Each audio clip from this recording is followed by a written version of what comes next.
Okay, so they said that they noticed the tree started fruiting 3-4 years ago. Yeah.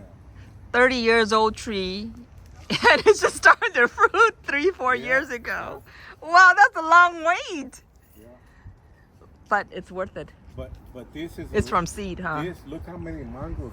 I know, it's worth all it. around It's it. so worth it. Like so many. So your parents never got to enjoy the fruit at all, Oh yeah, huh? they did. Oh, Yeah, they did? Yeah, they're still alive. Oh, they're still alive? Oh, okay.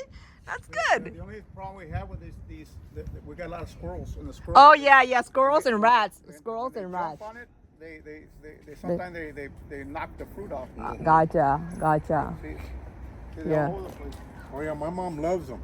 Yeah. The mango. Yeah. But you know, some of these green ones, they taste pretty good. It's so worth it. It's so worth it. Yeah.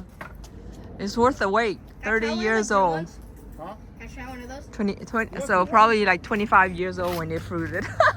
So you waited 25 years from seed. Yeah. Well, you're gonna be the second person